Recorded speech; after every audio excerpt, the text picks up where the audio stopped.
Here's something nobody tells you about the presidency.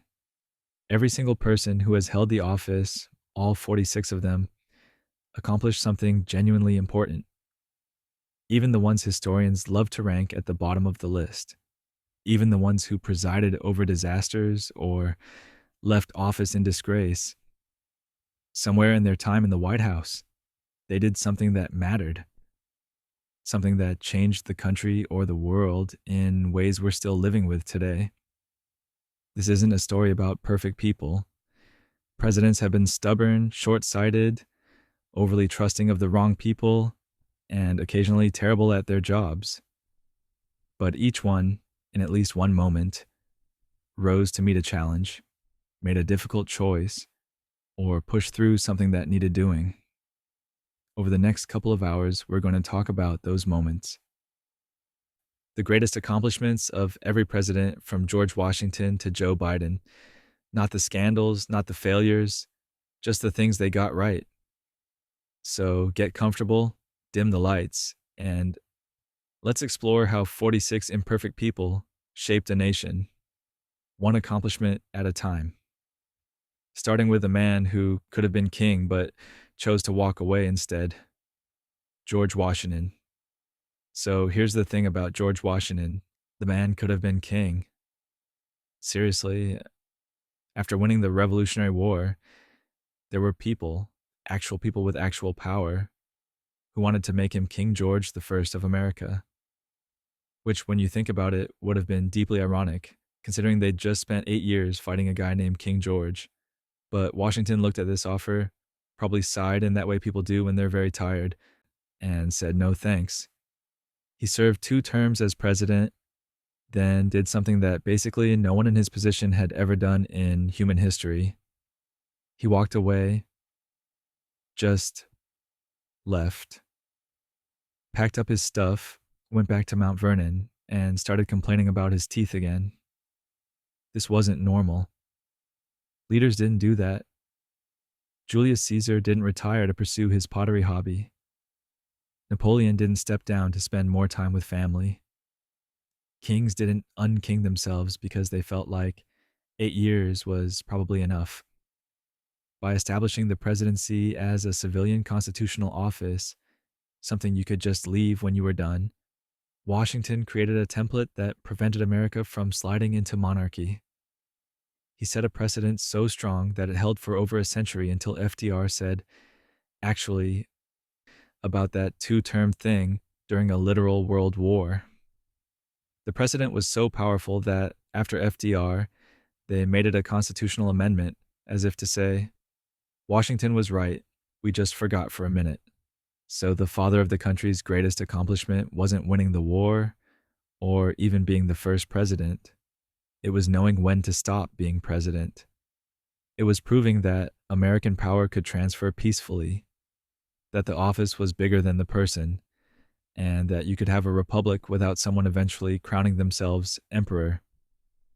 Which brings us to the second president who had the unfortunate job of following that act. John Adams. John Adams spent his entire presidency trying not to start a war, which is a bit like spending 4 years trying not to sneeze during a quiet library moment. Except the library was the entire Atlantic Ocean, and the sneeze was a catastrophic military conflict that would have destroyed the barely functioning American government. Here's the situation. France and Britain were at war again, because apparently that's just what France and Britain did in the 1790s. Both sides were seizing American ships, kidnapping American sailors, and generally treating the United States like that kid nobody picks for dodgeball. France was particularly upset because America had signed a treaty with Britain, which France considered a betrayal of their Revolutionary War friendship. The French literally sent agents to America to demand bribes in what became known as the XYZ affair, which sounds like a rejected Sesame Street episode, but was actually a diplomatic crisis. Adams' own party, the Federalists, wanted war with France. His own cabinet, including Alexander Hamilton, who wasn't even in the cabinet but somehow had opinions about everything, pushed for war. The American public, whipped into patriotic fury, wanted war. Adams looked at all of this pressure and said essentially, no. He negotiated. He sent diplomats. He waited. He endured being called weak, indecisive, and a coward. He tanked his own re-election chances by refusing to give people the war they wanted. And in doing so, he kept the United States out of a disastrous conflict that would have bankrupted the Treasury, devastated the military, and possibly ended the Republican experiment before it really began.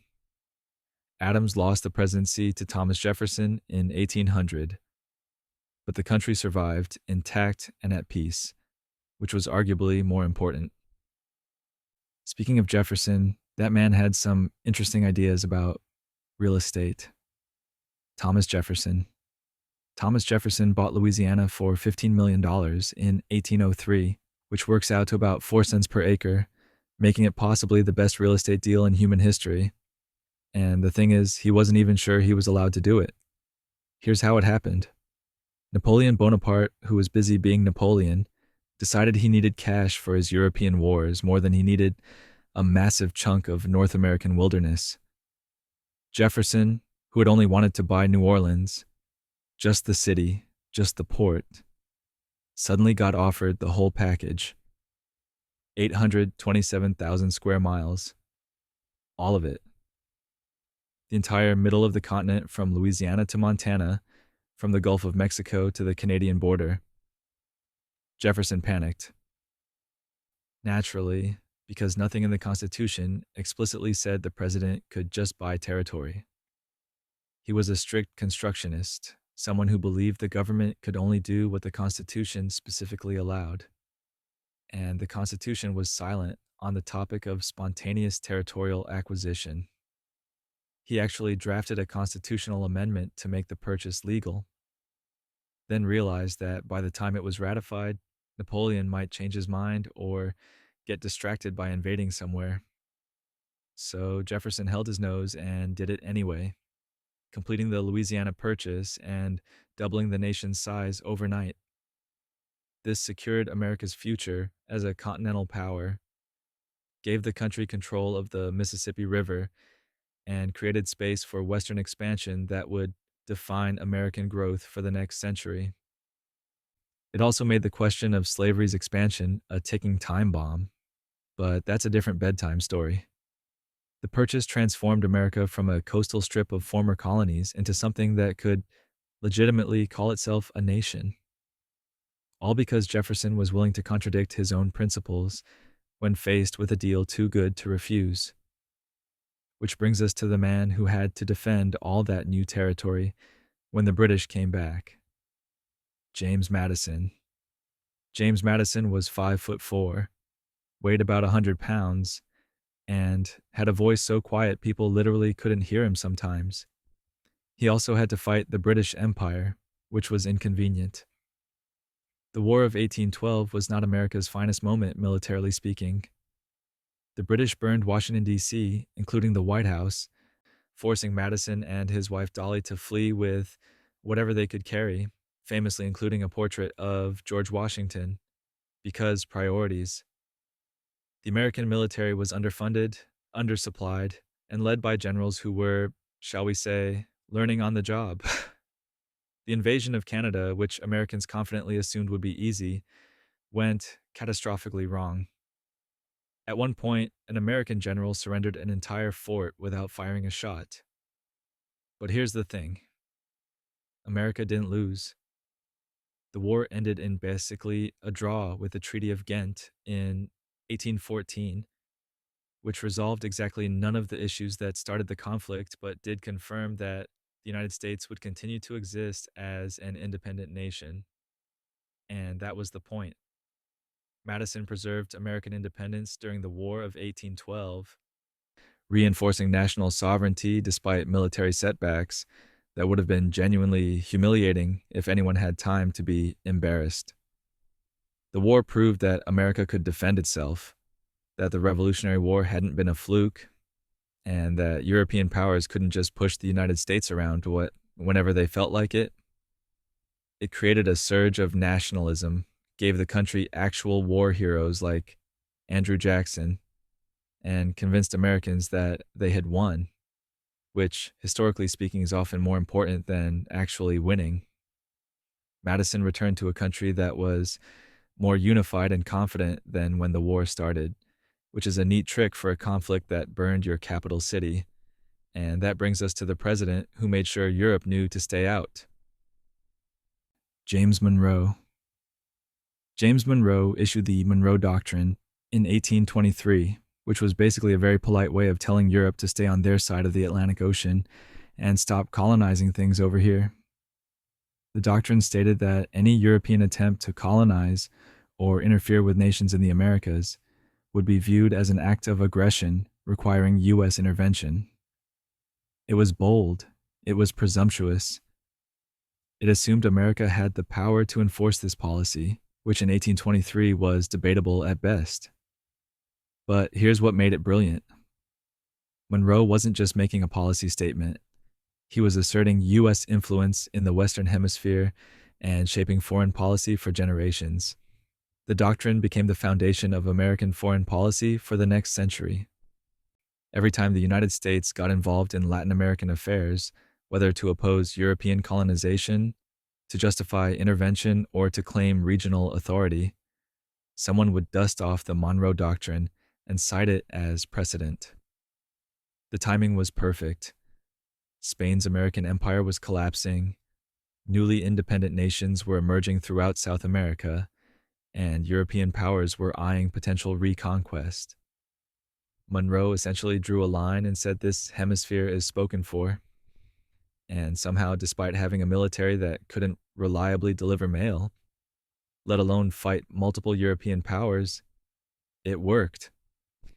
Britain, which actually had the Navy to enforce such a policy, quietly supported the doctrine because it aligned with their interests. America got to look powerful while Britain did the heavy lifting, which is possibly the most efficient foreign policy move in American history. The Monroe Doctrine shaped how America saw itself in the world, as a hemispheric power, as a protector of Republican governments, as something separate from and superior to corrupt European monarchies. Whether that was true or not almost didn't matter. Which brings us to the man who thought the government should actually build things, John Quincy Adams. John Quincy Adams wanted to build roads and canals and universities and observatories. He had this wild idea that the federal government should spend money on infrastructure and education, on what he called internal improvements to develop the nation.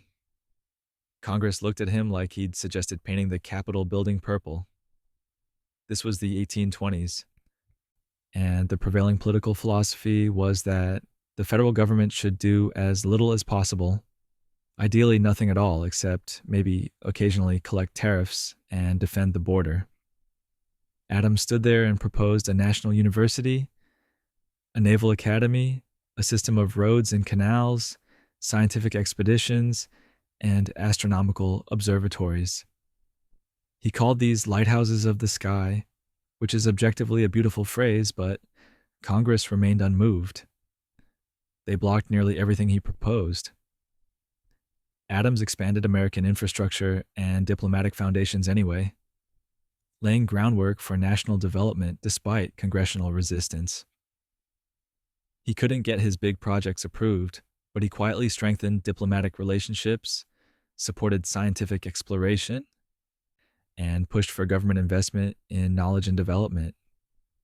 The ideas he championed, that government should improve the nation's infrastructure, that federal investment in education and science served the public good, would eventually become accepted policy, just not during his presidency. He also had a daily routine that involved swimming naked in the Potomac River at 5 a.m, which has nothing to do with his accomplishments but feels important to mention. Once, a female journalist who wanted an interview allegedly sat on his clothes until he agreed to talk to her, which is either journalistic determination or extortion, depending on your perspective. Adams lost re-election to Andrew Jackson in 1828, then did something unusual. He went to Congress and served there for 17 years, arguing against slavery and defending civil liberties until he literally collapsed on the House floor. But before that, Jackson had to redefine what the presidency even meant. Andrew Jackson. Andrew Jackson looked at the presidency and decided it should have more power, which was either visionary or terrifying, depending on who you asked. Before Jackson, presidents generally deferred to Congress, acting more like executives who implemented the legislature's will rather than independent political forces. Jackson said that's boring and wrong, and redefined presidential power by asserting strong executive authority and positioning the president as a direct representative of the people. He vetoed legislation he didn't like, not because it was unconstitutional, the usual reason for vetoes, but because he personally disagreed with it on policy grounds. He fired cabinet members who opposed him. He ignored the Supreme Court when they ruled against him regarding Native American removal, allegedly saying John Marshall has made his decision, now let him enforce it, though historians debate whether he actually said that or if it's just a really good quote that captures his attitude. He used the veto 12 times, more than all previous presidents combined, treating it as a political tool rather than a constitutional emergency brake. Jackson argued that the president, elected by the entire nation, represented the people's will more directly than Congress, which represented the individual states and districts. This was a fundamental shift in how Americans understood presidential power. He made the office dynamic, assertive, and independent, a co-equal branch rather than Congress's junior partner. Whether this was a positive development is still debated. Jackson's strong executive model allowed decisive action, but also enabled presidential overreach. Future presidents would use Jacksonian arguments to justify everything from necessary reforms to constitutional violations. The presidency became powerful enough to lead the nation through crisis, but also powerful enough to cause them. And after Jackson left office, someone had to figure out how to make politics unstable again. Martin Van Buren. Martin Van Buren helped formalize the modern political party system, which sounds boring until you realize that before parties were formalized, American politics was basically chaos, held together with strongly worded letters and the occasional duel. Van Buren, who was so skilled at political maneuvering that people called him the little magician, understood that democracy needed structure to function. He didn't invent political parties.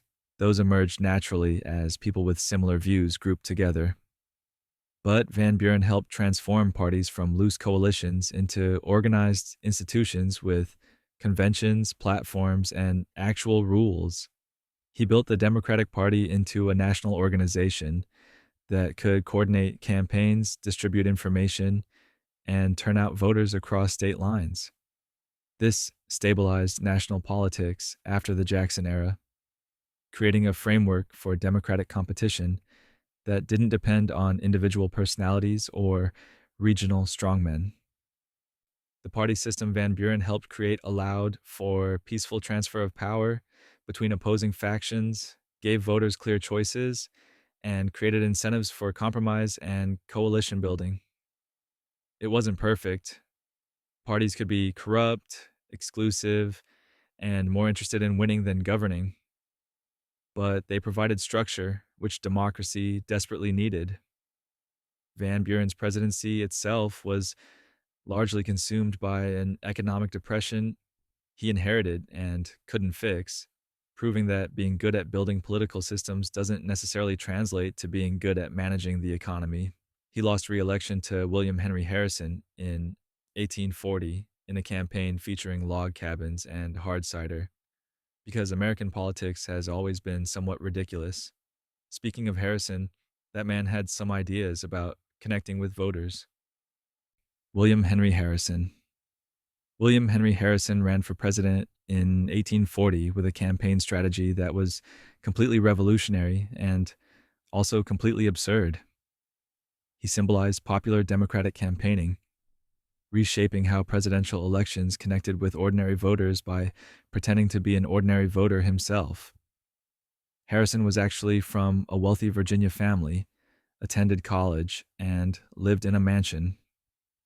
But his campaign team looked at this aristocratic background and said, "What if we just lied?" They marketed him as a simple frontier farmer who lived in a log cabin and drank hard cider, a man of the people who understood common struggles. They held rallies with actual log cabins on display, served hard cider to crowds, and created campaign songs that people sang in the streets. It was the first modern political campaign, heavy on image, light on policy, and focused entirely on emotional connection with voters. The campaign worked spectacularly. Harrison won in a landslide against Martin Van Buren, proving that you could win the presidency through popular appeal and manufactured image rather than political experience or detailed policy proposals. This reshaped American democracy, for better or worse. Future campaigns would copy Harrison's model, understanding that connecting with voters emotionally mattered more than impressive credentials. Harrison gave the longest inaugural address in American history, 1 hour and 45 minutes in freezing weather without a coat because he wanted to appear vigorous. He then caught pneumonia and died 31 days later, making his presidency the shortest in American history and proving that maybe he should have worn the coat, which left Vice President John Tyler to figure out what happens when a president dies in office. John Tyler. John Tyler became president in April of 1841, under circumstances no one had planned for. The Constitution said the vice president took over if the president died, but it was weirdly vague about whether they became the actual president or just sort of acted like the president temporarily. Tyler looked at this ambiguity and said, "I'm the president now," establishing the precedent that the vice president fully assumes presidential powers upon a president's death. This seems obvious now, but in 1841 it was genuinely controversial. Some people called him His Accidency. Congress debated whether he was President Tyler or Acting President Tyler. People sent him letters addressed to Vice President Tyler, Acting President, just to make a point. Tyler sent them back unopened.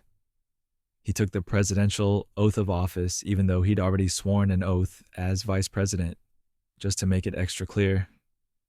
He moved into the White House, exercised full presidential powers, and refused to acknowledge any suggestion that his authority was temporary or limited.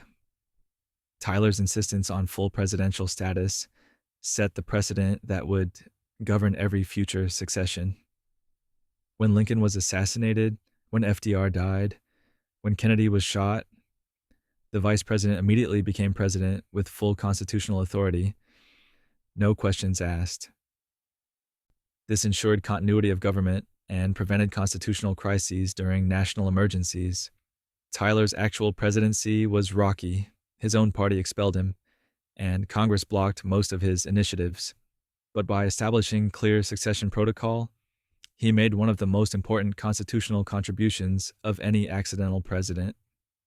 And speaking of expansion, the next president had some ambitious real estate plans. James K. Polk. James K. Polk served exactly one term as president, from 1845 to 1849. And in those 4 years, he oversaw the largest territorial expansion in U.S. history, solidifying America's borders from coast to coast. When Polk took office, the United States ended somewhere around Texas and the Rocky Mountains. When he left, the country stretched to the Pacific Ocean, including California, Nevada, Utah, most of Arizona and New Mexico, and parts of Colorado and Wyoming. He added 1.2 million square miles to the nation, which is roughly the size of Western Europe, and he did it all while looking perpetually exhausted.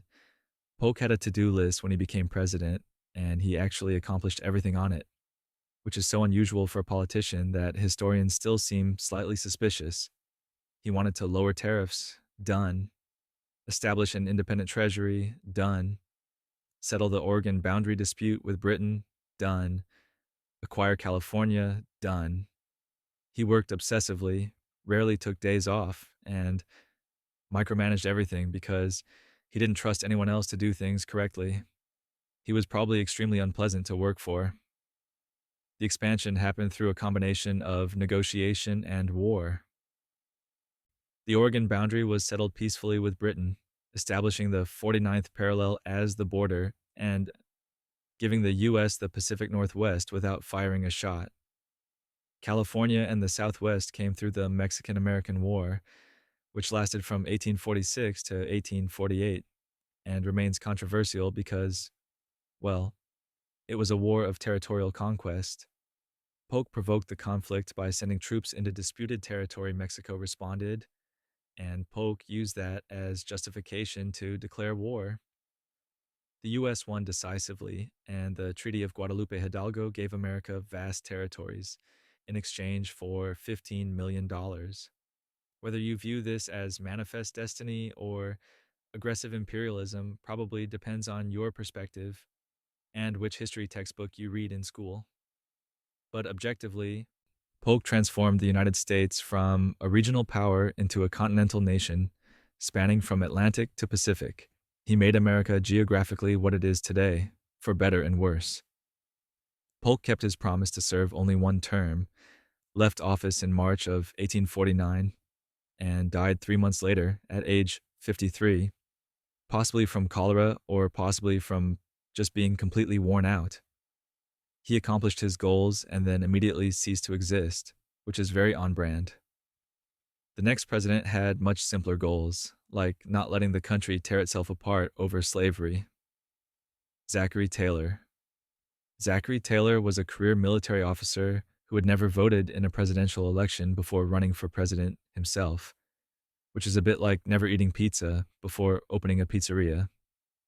He won the presidency in 1848, despite having no political experience, no clear policy positions, and a tendency to wear extremely casual clothing that made him look like someone's grandfather who got lost on the way to the general store. Taylor's greatest accomplishment was resisting sectional pressure over slavery, temporarily slowing national division despite rising tensions that were pulling the country toward civil war. Here's the situation he inherited. The Mexican-American War had just added enormous new territories, and everyone immediately started arguing about whether slavery would be allowed there. Northern states wanted the territories to be free. Southern states demanded slavery be permitted. Both sides viewed this as an existential issue, and compromise seemed impossible. Taylor was himself a slaveholder from Louisiana, so Southern leaders assumed he would support their position. They were wrong. Taylor believed in national unity above sectional interests, and he opposed the expansion of slavery into the new territories.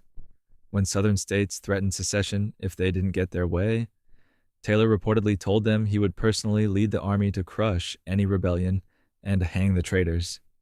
This was not subtle diplomacy. His position infuriated Southern extremists and confused everyone who assumed he would side with his region. But Taylor resisted the pressure, refused to compromise on what he saw as constitutional principle, and worked to admit California as a free state despite Southern objections. He advocated for what he believed was right, rather than what was politically convenient, which temporarily slowed the sectional crisis. Whether Taylor could have prevented the Civil War if he had lived longer is unknowable. He died suddenly in July of 1850 after eating cherries and drinking iced milk at a 4th of July celebration, which somehow led to fatal gastroenteritis. His death after just 16 months in office left the crisis unresolved, and his vice president had to figure out what to do. And that vice president had some ideas about buying time. Millard Fillmore. Millard Fillmore became president in July of 1850 when Zachary Taylor died, and he immediately faced a country on the verge of tearing itself apart over slavery. Taylor had opposed compromise. Fillmore took the opposite approach, signing the Compromise of 1850 and briefly postponing civil war during a volatile national crisis. Whether this was statesmanship or just kicking the problem down the road is still debated. The Compromise of 1850 was actually 5 separate bills that together tried to balance free and slave state interests. California entered as a free state, which pleased the North. The territories of New Mexico and Utah were organized without restrictions on slavery, allowing future residents to decide the issue themselves, which pleased the South in theory. The slave trade was abolished in Washington, D.C., which pleased Northern abolitionists, though slavery itself remained legal there. Texas gave up some territorial claims in exchange for federal assumption of its debts. And most controversially, the Fugitive Slave Act was strengthened, requiring Northern states to return escaped slaves and imposing penalties on anyone who helped them. Fillmore signed all of it, angering both extremes while satisfying moderates who desperately wanted to avoid war. The compromise worked in the sense that it prevented immediate secession and bought the country another decade. It failed in the sense that it didn't resolve any underlying issues and arguably made things worse by forcing Northerners to participate in slavery enforcement, radicalizing many who had previously been indifferent. Fillmore believed he was preserving the Union through practical compromise. Critics argued he was enabling evil through moral cowardice. The truth was probably somewhere in the middle. He was a moderate politician doing what moderates do, which is trying to find middle ground even when the middle ground is increasingly untenable. He wasn't nominated for a second term, which tells you how successful this strategy was politically. The Whig Party collapsed shortly after, and Fillmore eventually ran for president again in 1856 as the Know-Nothing Party candidate, which is a real party name and not something I made up. The next president thought America should expand its trade relationships, preferably with countries very far away. Franklin Pierce. Franklin Pierce was reportedly one of the most handsome presidents, which historians mention because there isn't a lot else to mention about his presidency that doesn't involve the phrase tragic failure. But Pierce did accomplish something genuinely important.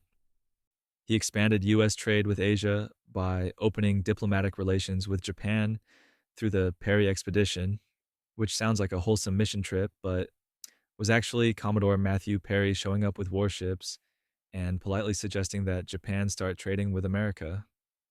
Japan had been isolated for over 200 years, refusing foreign trade and contact under the Tokugawa shogunate's Sakoku policy.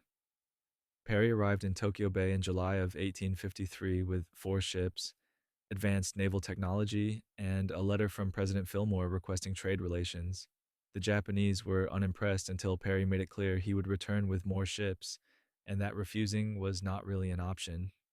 In February of 1854, during Pierce's presidency, Japan signed the Treaty of Kanagawa, opening 2 ports to American trade and establishing formal diplomatic relations. This reshaped Pacific trade gave the U.S. a foothold in East Asian commerce and began Japan's transformation into a modern industrial power. Whether forcing a country to trade at gunpoint counts as diplomacy or imperialism is left as an exercise for the reader, but it definitely accomplished Pierce's goal of expanding American commercial influence.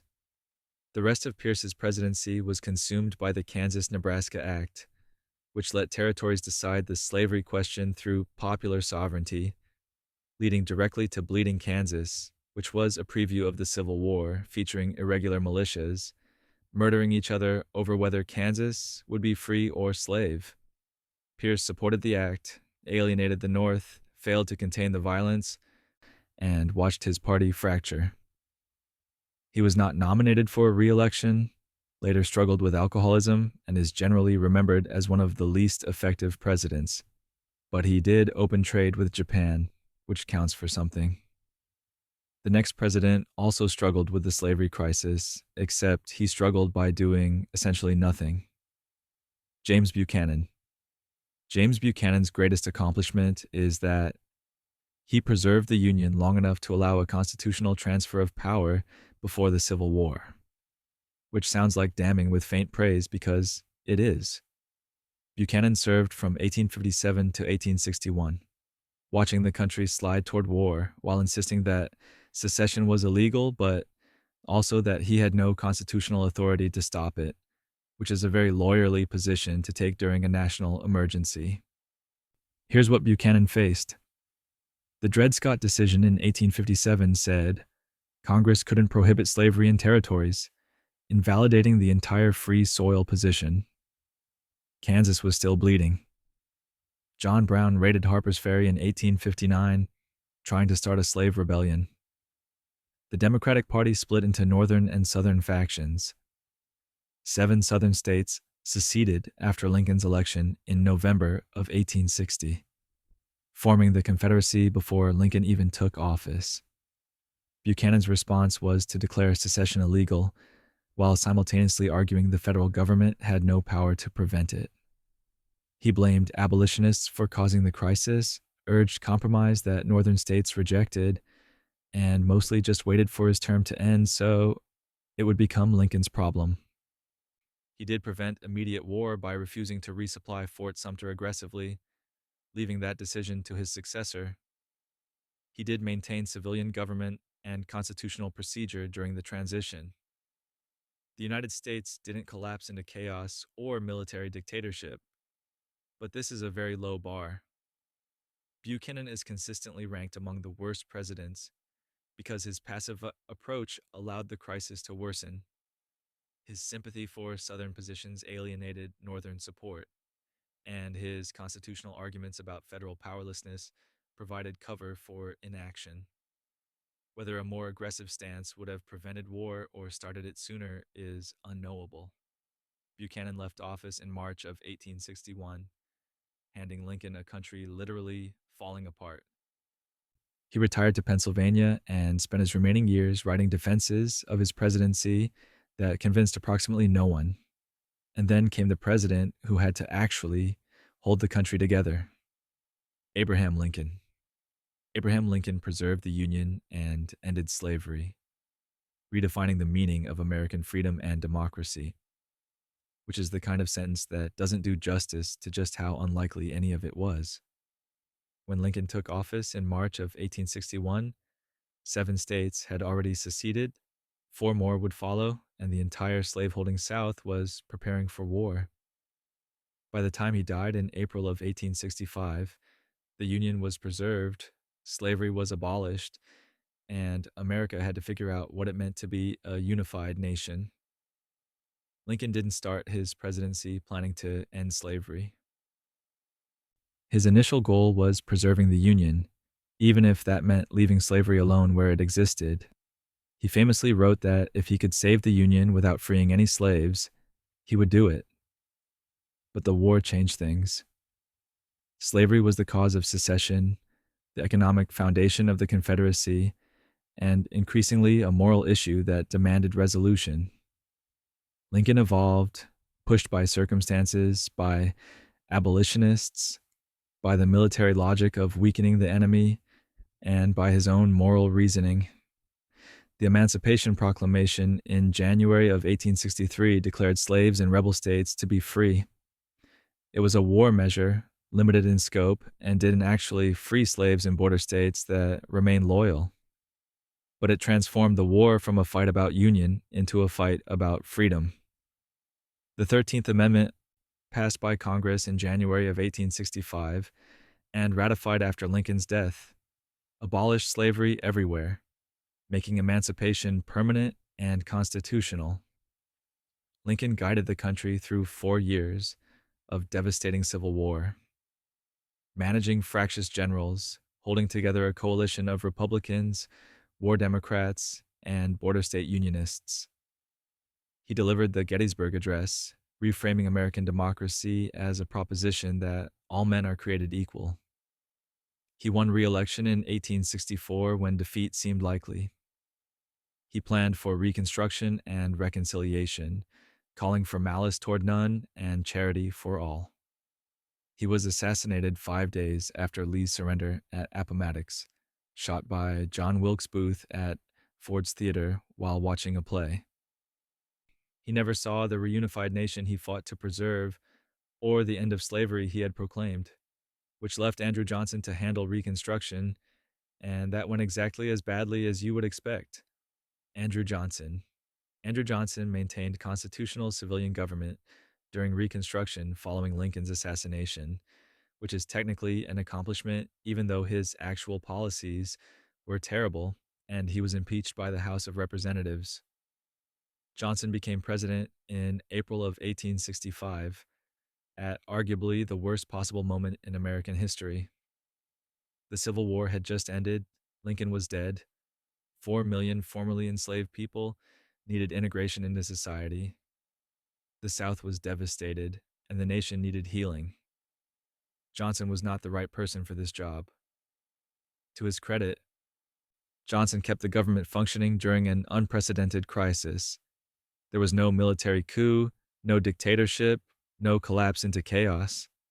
The constitutional system survived, Congress continued to meet, elections happened on schedule, and civilian authority remained intact. This was not guaranteed. The assassination of a president during wartime could have triggered military rule or constitutional breakdown. Johnson, whatever his flaws, maintained the forms of democratic government. But his approach to Reconstruction was disastrous. Johnson, a Tennessee Democrat who had remained loyal to the Union, opposed civil rights for formerly enslaved people, pardoned former Confederates freely, and tried to restore Southern states quickly without requiring protection for black citizens. He vetoed the Civil Rights Act of 1866 and the Freedmen's Bureau Bill. He opposed the 14th Amendment guaranteeing citizenship and equal protection. He fought constantly with congressional Republicans who wanted stronger Reconstruction measures. Congress overrode his vetoes, passed Reconstruction Acts over his objections, and eventually impeached him in 1868 for violating the Tenure of Office Act by firing Secretary of War Edwin Stanton. He was acquitted in the Senate by 1 vote, but his presidency was effectively neutered. He completed his term in March of 1869, did not receive his party's nomination for re-election, and returned to Tennessee, where he was eventually elected to the Senate, becoming the only former president to serve there. The next president actually tried to make Reconstruction work, at least for a while. Ulysses S. Grant. Ulysses S. Grant defended Reconstruction and civil rights for formerly enslaved Americans using federal authority, which meant sending troops to southern states to protect black voters and suppress Ku Klux Klan terrorism. Grant served from 1869 to 1877, and his presidency is weirdly underrated, considering he literally used the army to fight white supremacist terrorism. Grant signed the Enforcement Acts of 1870 and 1871, which made it a federal crime to interfere with voting rights and gave the president authority to suspend habeas corpus to combat the Klan. He actually used this power. In 1871, Grant suspended habeas corpus in 9 South Carolina counties, sent federal troops, arrested Klan members, and prosecuted them in federal courts. The Klan was effectively crushed in those areas, at least temporarily. This was not symbolic action. This was the federal government saying white supremacist terrorism would not be tolerated and backing it up with force. Grant also supported the 15th Amendment guaranteeing black voting rights, signed the Civil Rights Act of 1875 prohibiting discrimination in public accommodations, and appointed black Americans to federal positions.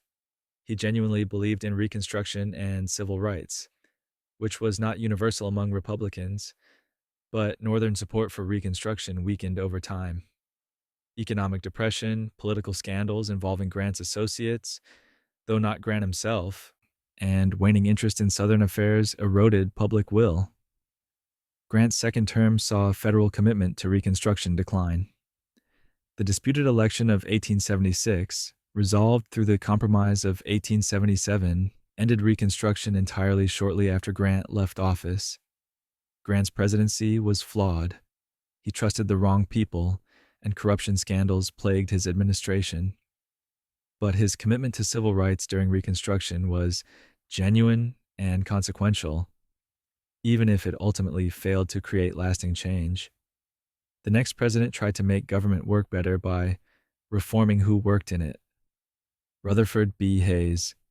Rutherford B. Hayes reformed the civil service, beginning the push against patronage and corruption, which sounds boring until you realize that before civil service reform, government jobs were handed out as political rewards to people who had absolutely no qualifications except loyalty to the winning party.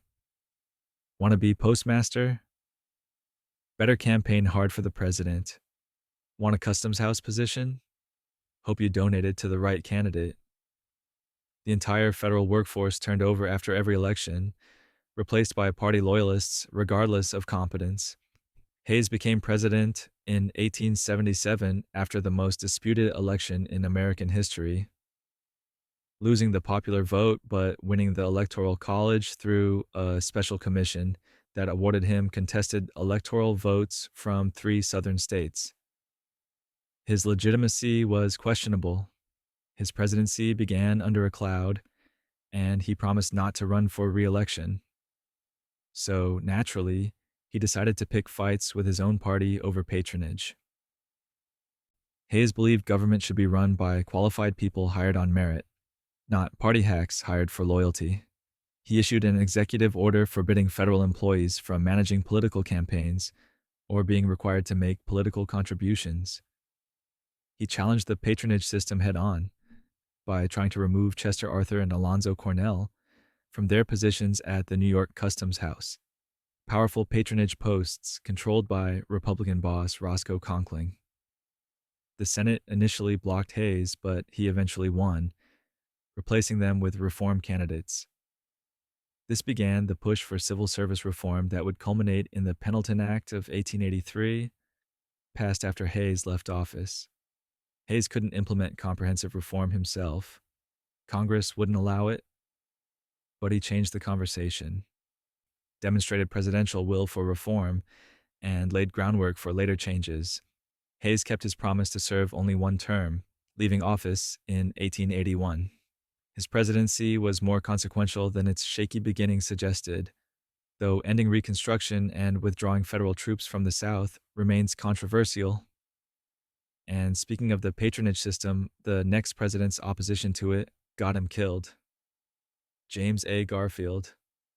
James A. Garfield inspired major civil service reform through his opposition to political patronage, though unfortunately he had to get assassinated for the reform to actually happen, which is not the recommended method for policy change, but was apparently effective.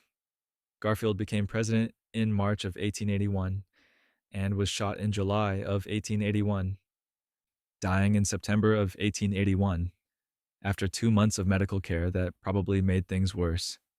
Garfield had fought against patronage as a congressman, advocating for merit-based appointments rather than political spoils. When he became president, he continued this position, refusing to let party bosses dictate appointments. He particularly infuriated Roscoe Conkling, the powerful Republican senator from New York who controlled a vast patronage network. When Garfield nominated someone to a key position without Conkling's approval, Conkling resigned from the Senate in protest, expecting to be triumphantly re-elected by the New York legislature as a show of strength. Instead, the legislature declined to re-elect him, ending his political career. This was extremely satisfying to watch for anyone who disliked machine politics. Then Charles Guiteau, a delusional office seeker who believed he deserved a government job because he had written a speech supporting Garfield that almost no one heard, shot Garfield at a train station in Washington, D.C. Guiteau reportedly shouted, "I am a stalwart of the stalwarts," after shooting, referring to Conkling's faction, though Guiteau had no actual connection to them and was just mentally unstable. Garfield lingered for months while doctors probed his wound with unsterilized instruments, trying to find the bullet. Alexander Graham Bell even brought an early metal detector to help locate it. But it didn't work, possibly because Garfield was lying on a bed with metal springs. Modern analysis suggests Garfield probably would have survived the gunshot if doctors had just left him alone. His death shocked the nation and created momentum for civil service reform, proving that sometimes tragedy accomplishes what politics cannot.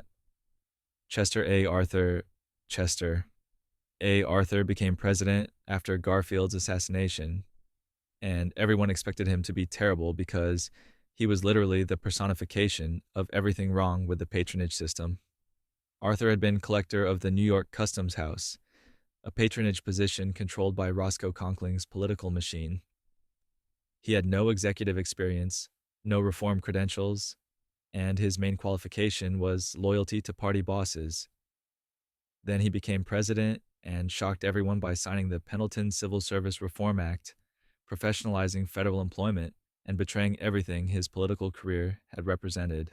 The Pendleton Act, passed in January of 1883, created the Civil Service Commission and established that certain federal positions would be filled based on competitive examinations rather than political connections.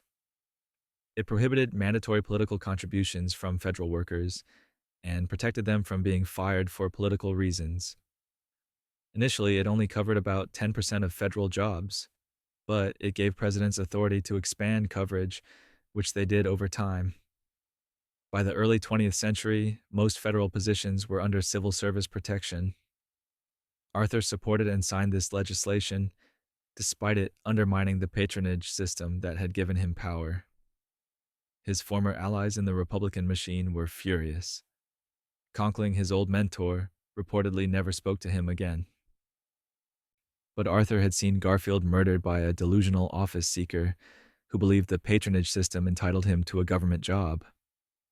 Maybe that changed Arthur's perspective. Maybe becoming president made him take governance seriously. Maybe he just decided doing the right thing mattered more than party loyalty. Arthur also modernized the Navy, vetoed the Chinese Exclusion Act, though Congress overrode his veto, and generally ran a competent administration despite having no preparation for the job. He was suffering from Bright's disease, a fatal kidney condition during most of his presidency, which he kept secret because medical privacy wasn't really a thing yet, but also nobody needed to know the president was dying. He sought his party's nomination in 1884, but didn't really campaign for it. Possibly because he was too sick, possibly because he knew the Reform Republicans wouldn't support him, and the Machine Republicans hated him for betraying them. He died in November of 1886, less than 2 years after leaving office, remembered as a president who unexpectedly rose to the moment. The next president believed in using presidential power to say no, repeatedly and emphatically. Grover Cleveland asserted fiscal restraint and veto power to limit government excess and corruption, which meant he spent much of his first presidency vetoing things and explaining why he was vetoing them. Cleveland served from 1885 to 1889, then again from 1893 to 1897, making him both the 22nd and 24th president, which is a weird quirk of numbering that makes counting presidents unnecessarily confusing.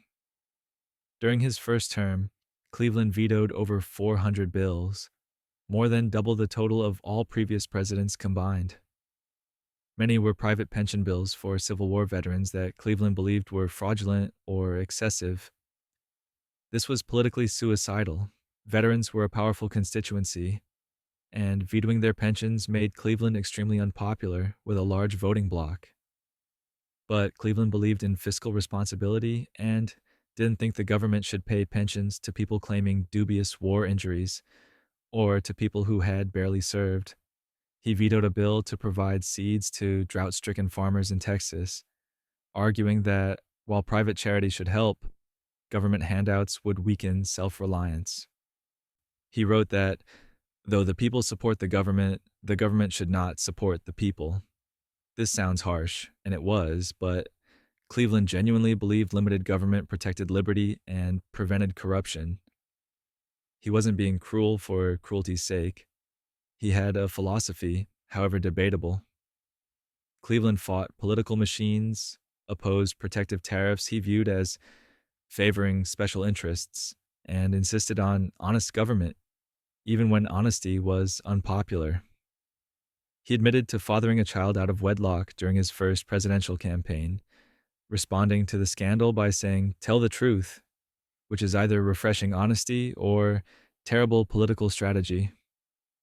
He married Frances Folsom in the White House in 1886, becoming the only president to marry in the executive mansion. She was 21. He was 49, which was considered unusual even then, but not scandalous because they had known each other since she was a child when Cleveland was friends with her father, which actually makes it sound worse, but apparently was fine in the 1880s. Cleveland lost re-election to Benjamin Harrison in 1888, despite winning the popular vote, proving the Electoral College has always been like this. But he'd be back.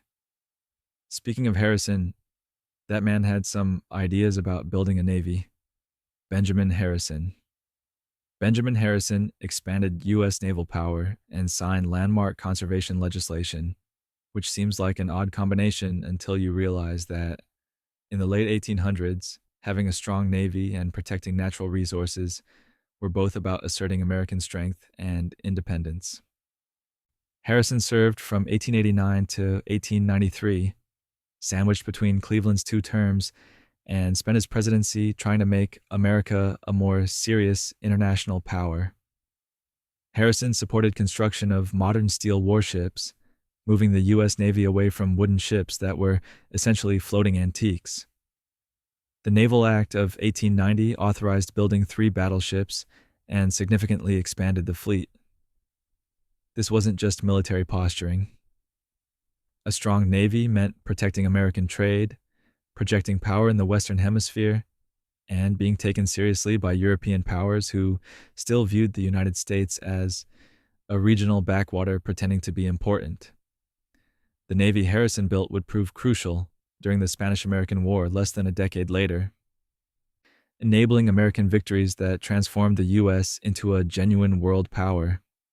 Whether that was good or not depends on your views on imperialism, but it definitely changed America's role in the world. Harrison also signed legislation creating national forests and preserving Yellowstone.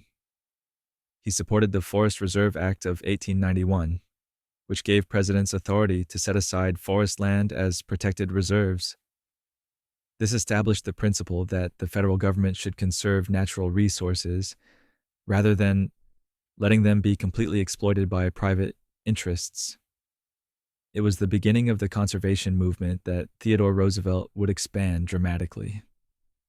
Harrison's presidency was otherwise marked by the Sherman Antitrust Act, which attempted to regulate monopolies with mixed success, and the McKinley tariff, which raised import taxes and proved politically unpopular. He signed the Dependent and Disability Pension Act, dramatically expanding veteran benefits in sharp contrast to Cleveland's stingy approach.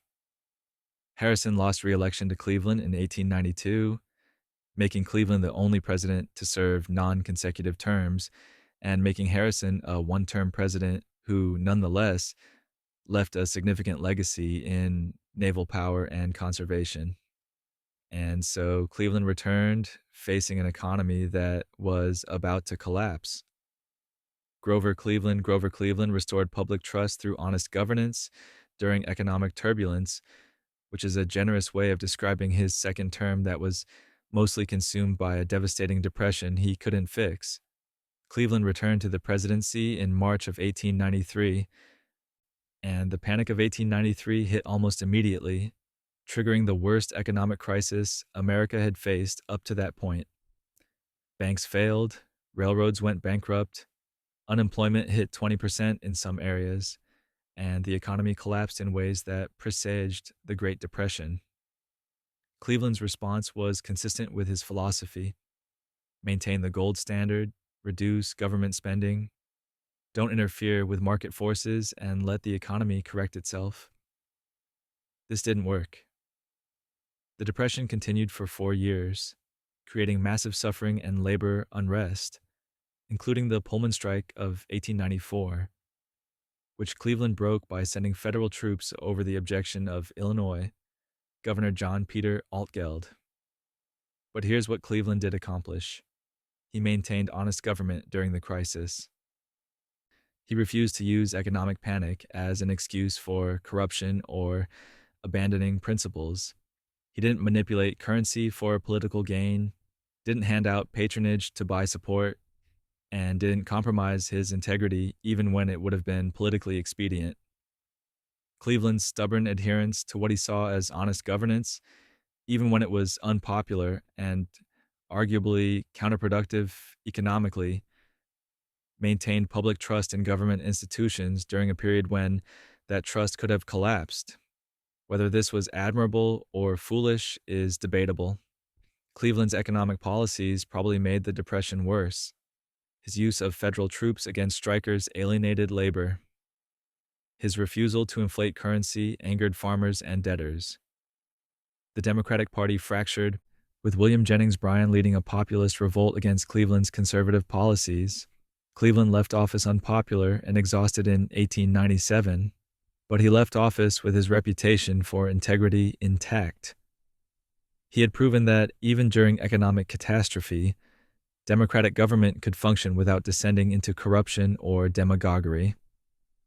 Whether that was enough is another question. The next president would guide America into a very different kind of crisis, one involving explosions and empire. William McKinley. William McKinley led the U.S. into global power status following victory in the Spanish-American War, which was the most consequential conflict fought over the least consequential provocation in American history. McKinley served from 1897 until his assassination in 1901, and his presidency transformed America from a regional power into an empire, whether Americans wanted that or not. The Spanish-American War started in April of 1898, ostensibly because the USS Maine exploded in Havana Harbor and Americans blamed Spain, though modern analysis suggests it was probably an accident. The real causes were American sympathy for Cuban independence, yellow journalism whipping up war fever, and imperial ambitions dressed up as humanitarian intervention. McKinley initially resisted war pressure, but eventually concluded it was necessary and asked Congress for authorization. The war lasted about 4 months. The U.S. Navy destroyed Spanish fleets in Manila Bay and Santiago de Cuba. American forces invaded Cuba, fought brief campaigns featuring more deaths from disease than combat, and Theodore Roosevelt charged up San Juan Hill, becoming a national hero. Spain surrendered, ceding Puerto Rico, Guam, and the Philippines to the United States, and granting Cuban independence. This victory transformed American foreign policy. The U.S. now possessed overseas territories, a colonial empire, and responsibilities in Asia and the Caribbean. McKinley decided to annex the Philippines despite Filipino fighters who had been resisting Spanish rule, expecting independence, leading to a brutal Philippine-American War that lasted years and killed hundreds of thousands. The annexation of Hawaii during McKinley's presidency further expanded American Pacific presence. Whether this imperial expansion was justified or simply American imperialism copying European models remains debated. McKinley framed it as America's duty to civilize and Christianize, using language that sounds deeply problematic now but reflected contemporary attitudes. The result was that America became a world power with global interests and responsibilities, fundamentally changing the nation's role. McKinley won re-election in 1900, then was shot by anarchist Leon Czolgosz at the Pan American Exposition in Buffalo in September of 1901. He died 8 days later, and the vice president everyone was worried about became president. That would be Theodore Roosevelt, who had opinions about everything. Theodore Roosevelt. Theodore Roosevelt expanded federal regulation of corporations and pioneered modern conservation policy, which is underselling just how much he changed the presidency and American government.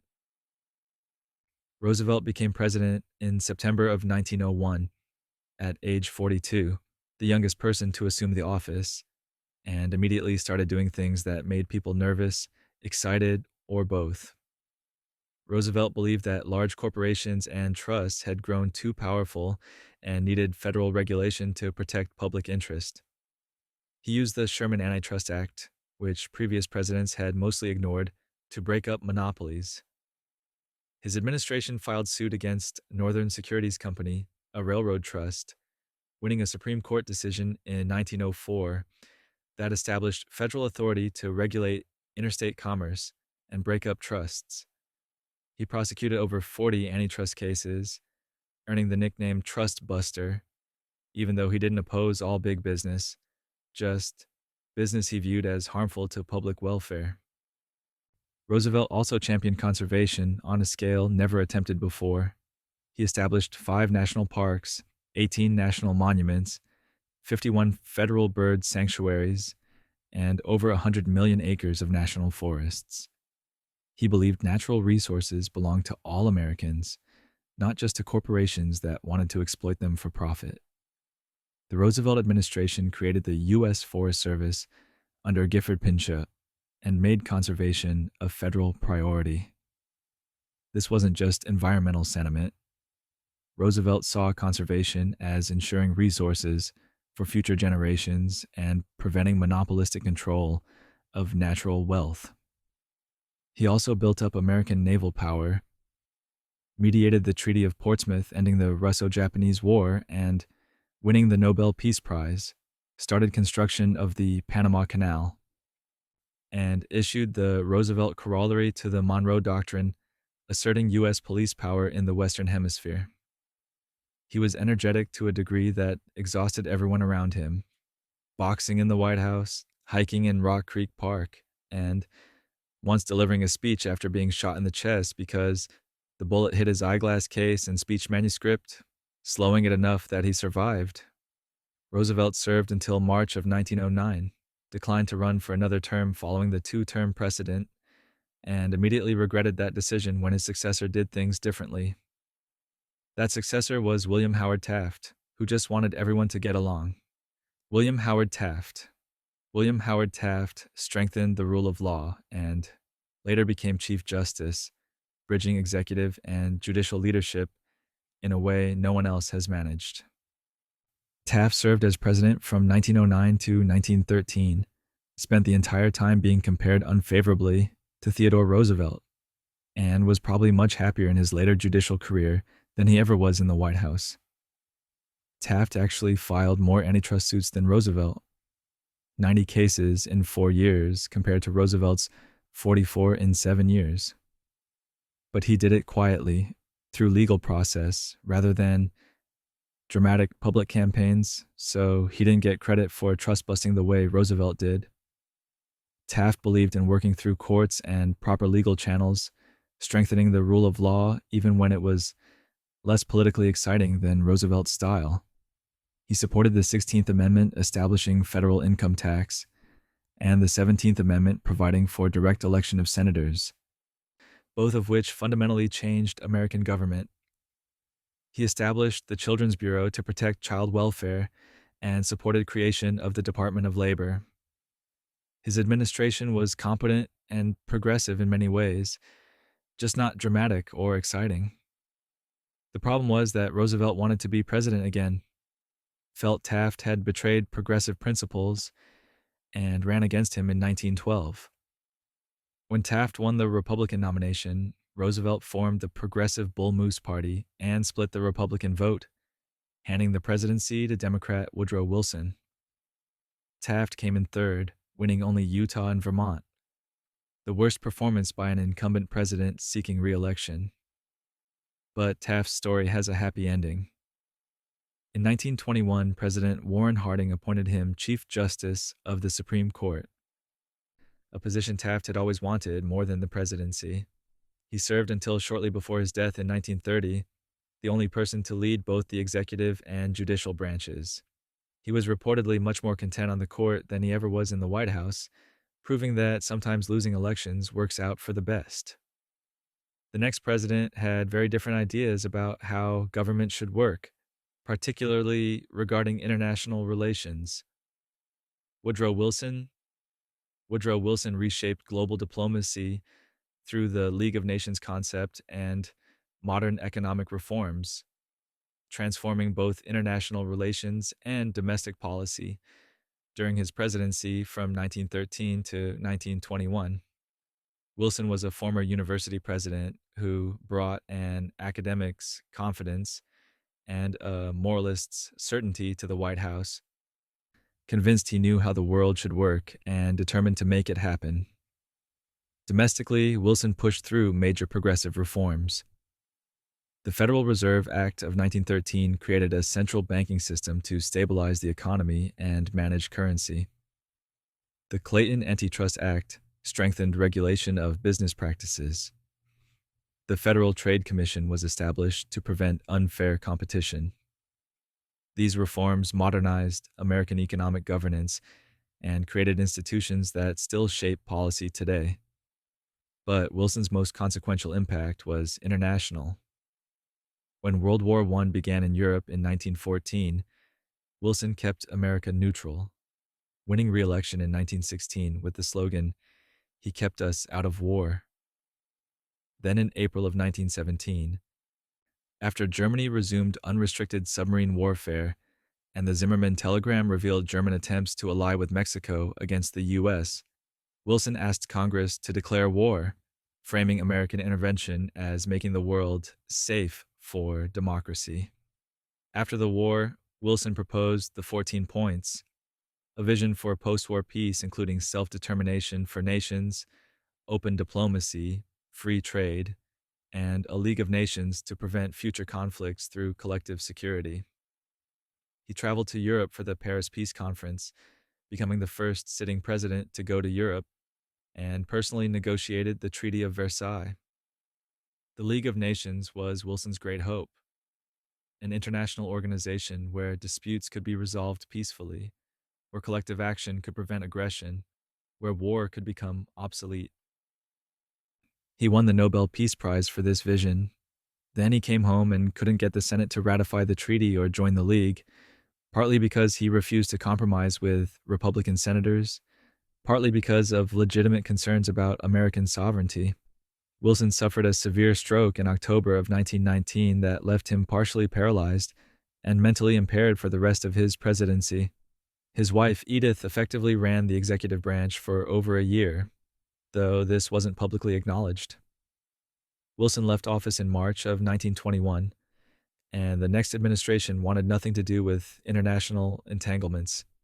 Warren G. Harding promoted post-war stability and arms reduction through international disarmament treaties, which is probably not what you expected to hear about Harding, given that his administration is famous for corruption scandals.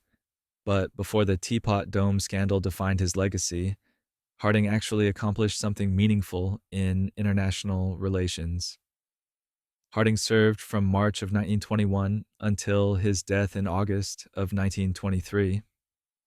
His administration convened the Washington Naval Conference from November of 1921 to February of 1922, bringing together the major naval powers, the United States, Britain, Japan, France, and Italy, to negotiate arms limitations. The resulting treaties limited the size of navies, established ratios for battleship tonnage, and restricted fortification of Pacific islands. This was the first major international arms control agreement, proving that nations could negotiate limits on military power rather than constantly escalating. The Washington Naval Treaty temporarily halted the expensive naval arms race that had been developing after World War I, saving money and reducing tensions in the Pacific. It didn't prevent World War II, obviously, but it did create a decade of relative naval stability and demonstrated that multilateral diplomacy could achieve concrete results. Harding also pardoned Eugene Debs, the socialist leader imprisoned under the Espionage Act for opposing World War I, inviting him to the White House for a conversation before his release. This was a small gesture toward national healing after the wartime suppression of dissent. Unfortunately, Harding's presidency is mostly remembered for corruption. The Teapot Dome scandal involved his Secretary of the Interior, Albert Fall, accepting bribes to lease federal oil reserves to private companies. Other officials were involved in various schemes. Harding himself wasn't implicated in corruption, but his loyalty to friends and poor judgment in appointments allowed it to flourish. Harding died suddenly in San Francisco in August of 1923, possibly from a heart attack, possibly from a stroke, possibly from food poisoning. The exact cause remains unclear because his wife refused an autopsy. His vice president, who had been vacationing in Vermont, was sworn in by his father in the middle of the night by a kerosene lamp. That would be Calvin Coolidge, who believed the best government was quiet government. Calvin Coolidge. Calvin Coolidge restored public confidence after scandal through quiet, stable leadership, which was exactly what the country needed after the Harding administration's corruption became public knowledge. Coolidge became president in August of 1923 and served until March of 1929, presiding over the Roaring Twenties with a philosophy that government should do as little as possible and say even less. Coolidge was so quiet that people called him Silent Cal. There are numerous stories, possibly apocryphal, about his terseness.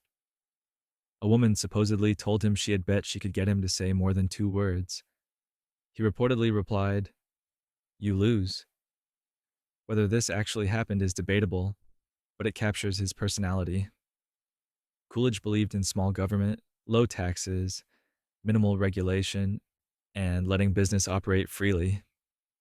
He famously said, "The business of America is business," and governed accordingly.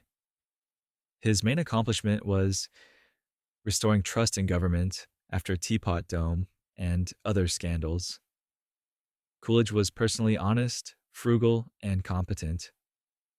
He cooperated with congressional investigations into Harding-era corruption, allowing wrongdoers to be prosecuted rather than covering up scandals.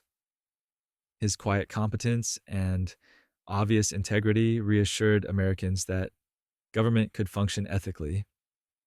The economy boomed during Coolidge's presidency. Stock markets rose, unemployment stayed low, and prosperity seemed endless. Coolidge cut taxes, reduced federal spending, and let the boom continue without interference. Whether he should have regulated more, whether the boom was building toward disaster, whether Coolidge's hands-off approach enabled the crash that came after he left office, these are valid questions. But during his presidency, Coolidge provided stable, scandal-free governance that Americans appreciated after the chaos of the early 20s. Coolidge could have run for re-election in 1928 and probably would have won easily. Instead, he issued a characteristically brief statement: "I do not choose to run for president in 1928. He retired to Massachusetts and died in January of 1933, reportedly saying, "I feel I no longer fit in with these times." The next president had extensive experience with humanitarian work, which unfortunately didn't translate to handling economic collapse. Herbert Hoover. Herbert Hoover expanded humanitarian relief efforts worldwide before and after World War I, coordinating food aid that saved millions of lives and establishing him as one of the great humanitarian figures of the early 20th century. Unfortunately, he's mostly remembered for being president when the Great Depression started, which is a bit like being remembered for the one time you burned dinner after decades of being an excellent chef. Before entering politics, Hoover was a mining engineer who made a fortune and then dedicated himself to public service. When World War I began in 1914, Hoover was living in London and organized the return of over 100,000 Americans stranded in Europe. He then chaired the Commission for Relief in Belgium, providing food to millions of Belgians facing starvation under German occupation. After America entered the war, President Wilson appointed Hoover to lead the U.S. Food Administration, coordinating food production and conservation to feed Allied forces and European civilians. After the war, Hoover directed the American Relief Administration, providing food to war-torn Europe, including former enemy nations and Soviet Russia, during the famine of 1921 to 1923. His relief efforts saved an estimated 10 million lives. Europeans called the food packages Hoover lunches. Children sang songs about him. He was internationally admired as a symbol of American generosity and efficiency.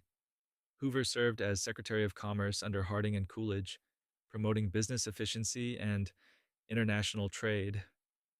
He won the presidency in 1928 in a landslide, running on a platform of continued prosperity. Then in October of 1929, The stock market crashed, and the economy collapsed into the Great Depression. Hoover's response was active by previous standards, but inadequate for the crisis. He created public works programs, tried to convince businesses to maintain wages, and established the Reconstruction Finance Corporation to provide loans to struggling banks and businesses.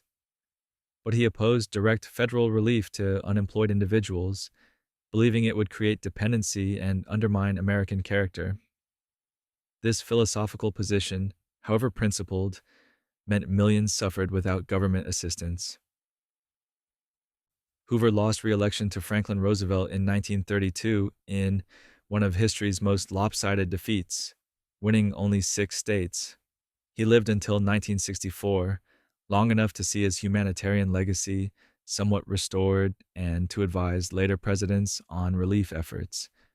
But his presidency remains defined by the depression he couldn't solve. The next president would take a very different approach to the same crisis, expanding federal power in ways Hoover could never have imagined. Franklin D. Roosevelt. Franklin D. Roosevelt led the nation through the Great Depression and World War II, while reshaping the federal government's role in American life, which is such an enormous accomplishment that summarizing it in one segment feels absurd. Roosevelt served from March of 1933 until his death in April of 1945, the only president elected 4 times, fundamentally transforming what Americans expected government to do. When Roosevelt took office, the Depression was at its worst. Unemployment approached 25%, banks were failing, farms were foreclosed, and industrial production had collapsed. Roosevelt's first 100 days launched an unprecedented wave of legislation, creating new federal programs and agencies. The Federal Deposit Insurance Corporation insured bank deposits, restoring trust in the banking system. The Civilian Conservation Corps employed young men in conservation work. The Tennessee Valley Authority brought electricity to rural areas. The National Industrial Recovery Act attempted to stabilize industry, though the Supreme Court later struck it down. The Second New Deal in 1935 brought Social Security, establishing old age pensions and unemployment insurance. The Works Progress Administration employed millions in public works projects. The National Labor Relations Act protected union organizing rights. These programs created a social safety net and established the principle that federal government had responsibility for citizens' economic welfare. Whether the New Deal ended the Depression is debated. World War II's military spending definitely did, but it prevented complete economic collapse and created lasting institutions. Social Security, bank deposit insurance, securities regulation, minimum wage laws, and federal jobs programs all emerged from this era. Then came the war. Roosevelt guided America from neutrality to supporting Britain through Lend-Lease, to entering the war after Pearl Harbor in December 1941, to leading the Allied coalition against Nazi Germany and Imperial Japan. He met with Churchill and Stalin, coordinated global strategy, and directed the massive mobilization that made America the arsenal of democracy. Roosevelt died in April of 1945, just weeks before Germany's surrender and months before Japan's, never seeing the victory he had fought for. His vice president had been in office only 82 days and had barely been briefed on anything, including the atomic bomb project. That would be Harry Truman, who now had to figure out how to end the war and manage whatever came after. Harry S. Truman. Harry S. Truman oversaw the post-war global order, including NATO and the Marshall Plan, creating the international architecture that defined the second half of the 20th century. Truman became president in April of 1945, knowing almost nothing about Roosevelt's plans, wartime agreements, or secret projects. He had to learn while making decisions that would shape world history. Truman authorized using atomic bombs against Hiroshima and Nagasaki in August of 1945, ending World War II but beginning the nuclear age and debates about whether the bombs were necessary that continue today. Japan surrendered in August, and Truman faced the challenge of building a stable post war world while managing increasing tensions with the Soviet Union. The Truman Doctrine in 1947 committed America to supporting free peoples, resisting communist expansion, establishing containment as U.S. Cold War strategy. The Marshall Plan provided over $12 billion, equivalent to over $100 billion today, to rebuild Western European economies, preventing economic collapse that might have led to communist takeovers while creating prosperous democracies and trading partners. Truman supported creation of the United Nations, though he was more skeptical than Roosevelt about Soviet cooperation. When the Soviet Union blockaded West Berlin in 1948, Truman ordered the Berlin airlift, supplying the city by air for nearly a year until the Soviets backed down. This showed American commitment to defending Western Europe without starting World War III. The North Atlantic Treaty Organization, established in 1949, formalized American security commitments to Europe through a mutual defense alliance. This was revolutionary. America had never maintained peacetime military alliances, and now it was guaranteeing to defend Western Europe against Soviet attack. Truman also desegregated the military by executive order in 1948, recognizing the civil rights of Black Americans who had fought in the war. He supported creation of Israel in 1948. He fired General Douglas MacArthur in 1951 for insubordination during the Korean War, asserting civilian control over the military. Truman's approval ratings were often terrible during his presidency, but historians consistently rank him highly for creating the post-war international system. He declined to run for re-election in 1952, having served most of Roosevelt's fourth term, plus his own elected term. The next president was the general Truman had not fired, the man who had commanded Allied forces in Europe and knew something about large-scale organization. Dwight D. Eisenhower. Dwight D. Eisenhower built the interstate highway system, transforming American transportation and commerce in ways that reshaped where Americans lived, how they worked, and what the country looked like. Eisenhower served from 1953 to 1961, and while he accomplished many things, ending the Korean War, managing Cold War tensions, sending troops to enforce school desegregation in Little Rock, the interstate highway system was arguably his most visible and lasting domestic achievement. The Federal Aid Highway Act of 1956 authorized construction of 41,000 miles of interstate highways, the largest public works project in American history. Eisenhower had been impressed by Germany's Autobahn during World War II and frustrated by American highways during a cross-country military convoy in 1919 that took 2 months because roads were terrible. He understood that modern highways were essential for national defense, allowing rapid military movement, and for economic growth, enabling efficient commerce. The interstate system transformed America. Suburbs expanded as commuting became easier. Trucking replaced railroads for much freight transport. Shopping malls and drive-through restaurants emerged, designed around automobile access. Cities were reshaped, often destructively, as highways cut through urban neighborhoods.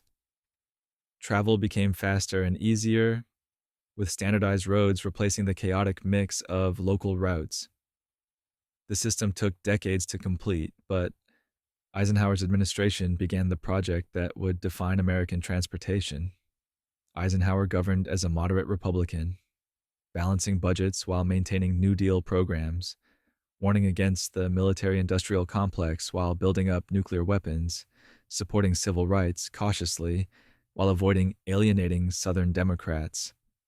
He projected calm competence after years of crisis and war, giving Americans stability during tense Cold War years. He suffered a heart attack in 1955 and a stroke in 1957, but continued governing though his health issues raised questions about presidential disability that wouldn't be addressed until the 25th Amendment in 1967. Eisenhower left office in January of 1961, warning in his farewell address about the military-industrial complex's growing influence and urging Americans to guard against misplaced power. The next president represented a generational shift, bringing youth and energy to the White House, along with challenges that would test whether charisma could substitute for experience. John F. Kennedy diffused the Cuban Missile Crisis, preventing nuclear war during the Cold War's peak, and arguably saving civilization from destruction, which is either the most important presidential accomplishment in history or a successful resolution of a crisis his own policies helped create, depending on your interpretation. Kennedy served from January of 1961 until his assassination in November of 1963, and those 1,000 days included the closest humanity has come to nuclear annihilation. In October of 1962, American surveillance discovered Soviet nuclear missiles being installed in Cuba, 90 miles from Florida. The missiles could strike most American cities within minutes, fundamentally changing the strategic balance. Kennedy's military advisors largely advocated for airstrikes to destroy the missiles, followed by invasion of Cuba. This would likely have killed Soviet personnel, prompting Soviet retaliation, possibly triggering nuclear war. Kennedy chose a naval blockade instead, calling it a quarantine to avoid the word blockade, which technically meant war. He demanded the Soviets remove the missiles while leaving room for negotiation. For 13 days in October, the world waited to see if nuclear war would begin. Soviet ships approached the quarantine line. American forces went to DEFCON 2, the highest alert level ever reached. Nuclear-armed submarines lost contact with command. Officers had authority to launch weapons if they believed war had started. Kennedy and Soviet Premier Nikita Khrushchev negotiated through official and back channels. The U.S. publicly agreed not to invade Cuba and privately agreed to remove American missiles from Turkey. The Soviets agreed to remove missiles from Cuba. The crisis ended without war. Humanity survived. Whether Kennedy deserves credit for preventing a war that his failed Bay of Pigs invasion and aggressive Cuba policy helped provoke is debatable. But in the actual crisis, his choice of quarantine over invasion, his willingness to negotiate, and his resistance to military pressure for escalation prevented catastrophe. Kennedy was assassinated in Dallas on November 22, 1963. The circumstances, investigations, and conspiracy theories have been analyzed exhaustively for decades. His vice president was sworn in on Air Force One with Kennedy's widow standing beside him, still wearing her blood-stained pink suit. That was Lyndon Johnson, who would push through civil rights legislation Kennedy had proposed, but it couldn't pass. Lyndon B. Johnson signed landmark civil rights legislation, transforming American law and society by dismantling legal segregation and protecting voting rights, accomplishing what decades of activism had demanded and what political calculations suggested was impossible. Johnson served from November of 1963 to January of 1969, and his domestic achievements were monumental even as his presidency was ultimately destroyed by the Vietnam War. The Civil Rights Act of 1964 prohibited discrimination based on race, color, religion, sex, or national origin in public accommodations, employment, and federally funded programs. It ended legal segregation in schools, restaurants, hotels, and other public facilities throughout the South. Johnson used his legendary persuasive skills and deep knowledge of Senate procedures to push the bill through Congress, overcoming a 57-day filibuster by Southern Democrats. The Voting Rights Act of 1965 attacked the systematic disenfranchisement of black voters through literacy tests, poll taxes, and administrative barriers. It authorized federal oversight of voter registration in areas with histories of discrimination and prohibited practices designed to prevent minorities from voting. Black voter registration in the South increased dramatically within years. Johnson also launched the Great Society programs, expanding Social Security through Medicare and Medicaid, providing health care to elderly and poor Americans. He declared a war on poverty, creating programs like Head Start for early childhood education and Job Corps for job training. He supported federal aid to education and environmental protection. The scope of domestic legislation during Johnson's presidency rivaled Roosevelt's New Deal, but Vietnam consumed his presidency. Johnson escalated American involvement from advisory missions to massive ground combat, with troop levels reaching over 500,000 by 1968.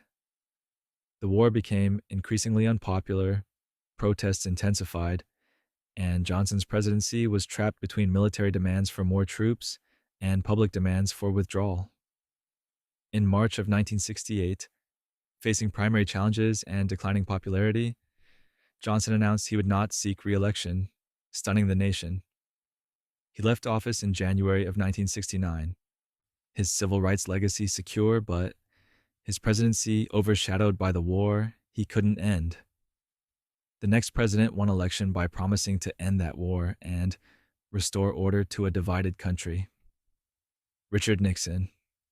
Richard Nixon opened diplomatic relations with China, reshaping global geopolitics by ending decades of hostility and creating a triangular relationship between the U.S., Soviet Union, and China that changed Cold War dynamics. Nixon served from January of 1969 until his resignation in August of 1974, and before Watergate destroyed his presidency, he fundamentally altered international relations.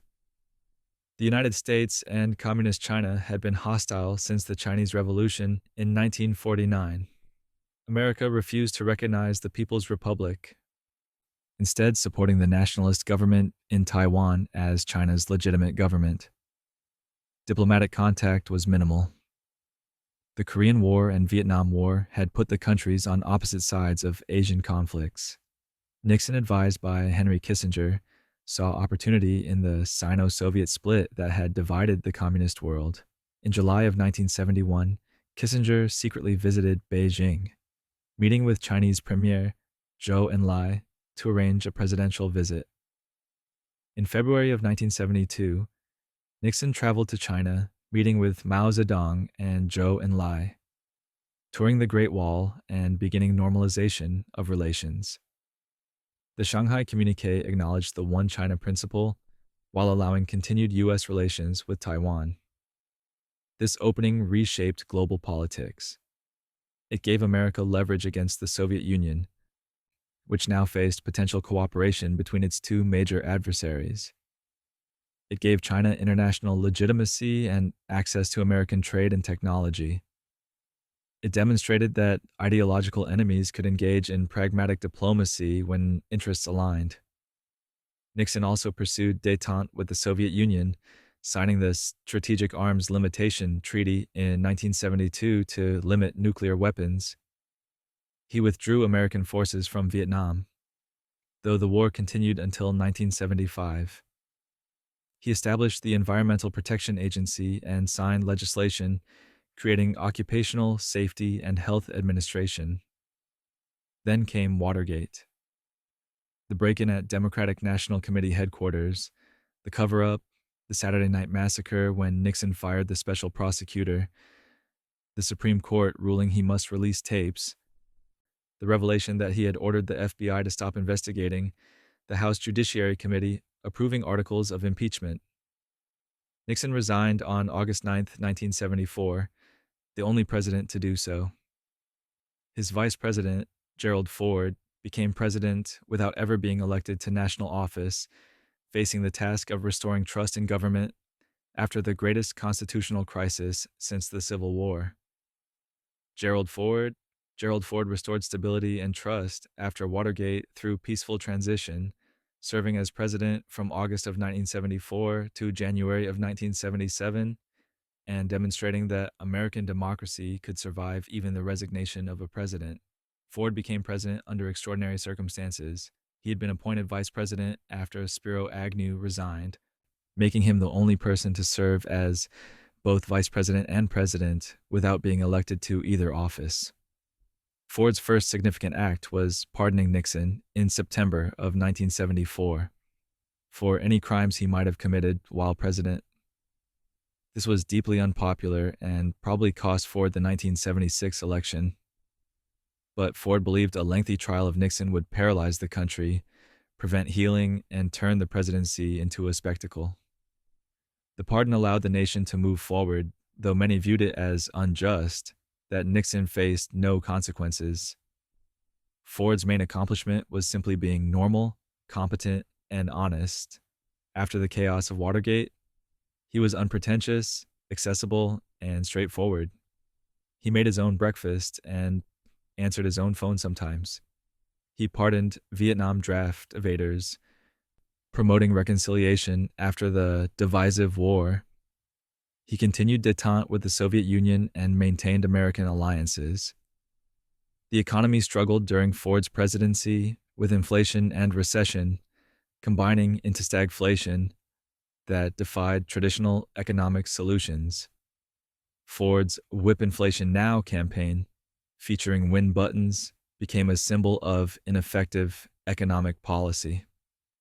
But he managed the economy without crisis and maintained government stability during difficult times. Ford survived 2 assassination attempts in September of 1975, both by women, both in California, both within 3 weeks. Lynette Squeaky Fromm, a Charles Manson follower, pointed a gun at him in Sacramento, but it didn't fire. Sarah Jane Moore shot at him in San Francisco, but missed. Ford continued his public schedule with minimal additional security, refusing to let threats change how he governed. He lost narrowly to Jimmy Carter in 1976, probably because of the Nixon pardon and economic troubles. But he had restored trust in the presidency and proved the constitutional system could survive crisis.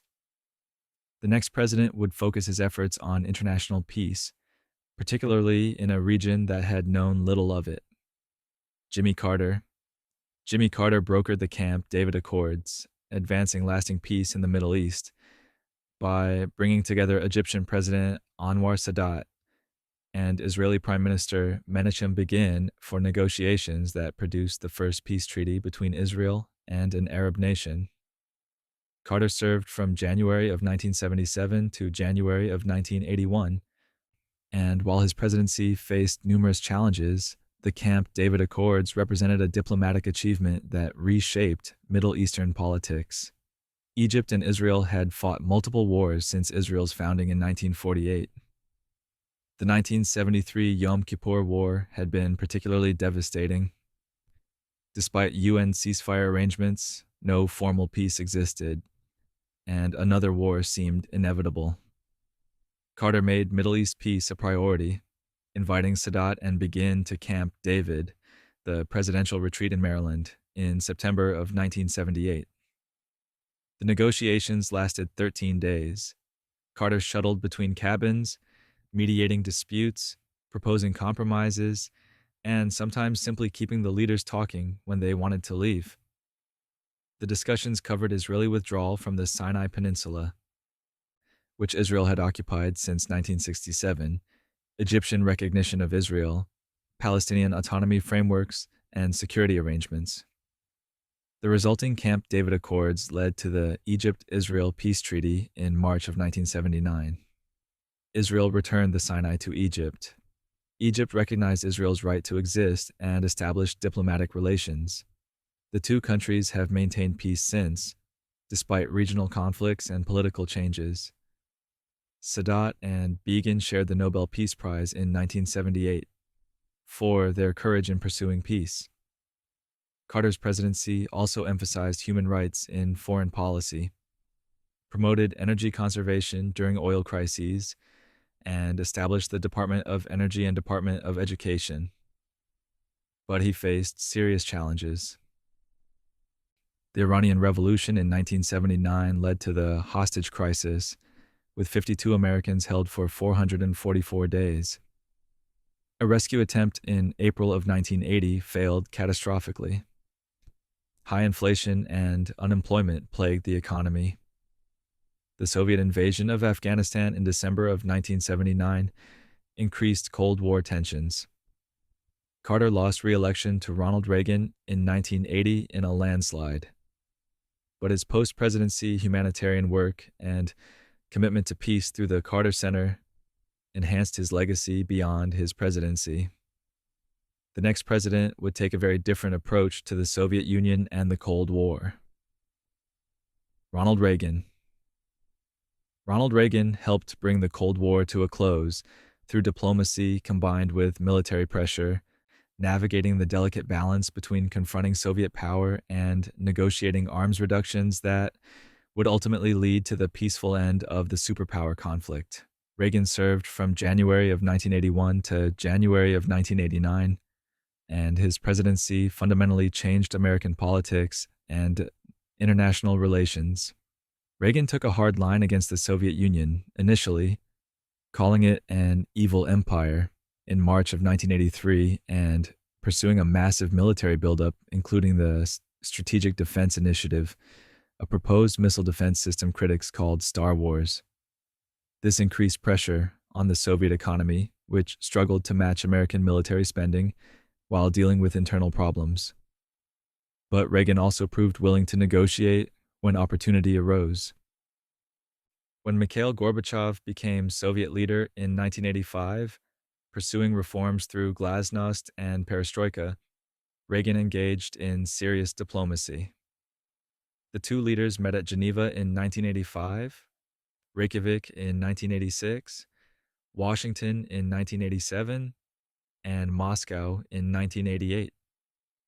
These summits produced the Intermediate Range Nuclear Forces Treaty in 1987, eliminating an entire class of nuclear weapons for the first time. Reagan's famous challenge at the Brandenburg Gate in June of 1987, "Mr. Gorbachev, tear down this wall," became symbolic of the Cold War's end when the Berlin Wall actually fell in November of 1989, months after Reagan left office. Whether Reagan's policies directly caused the Soviet collapse or simply coincided with internal Soviet problems is debated, but his combination of pressure and diplomacy contributed to the peaceful end of the Cold War. Domestically, Reagan cut taxes, increased military spending, reduced regulations, and championed conservative policies that reshaped American politics.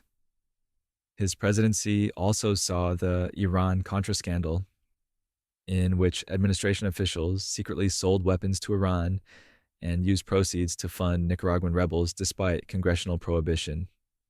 Reagan was shot in March of 1981 by John Hinckley Jr., who was attempting to impress actress Jodie Foster. Reagan survived surgery and joked with doctors, asking if they were Republicans. He left office in January of 1989 with high approval ratings. His vice president would oversee the actual collapse of the Soviet Union and face the question of what came next. George H.W. Bush. George H.W. Bush managed the peaceful end of the Cold War and German reunification, navigating the collapse of the Soviet Empire without triggering violence or chaos, and overseeing the transformation of the European order that had existed since World War II.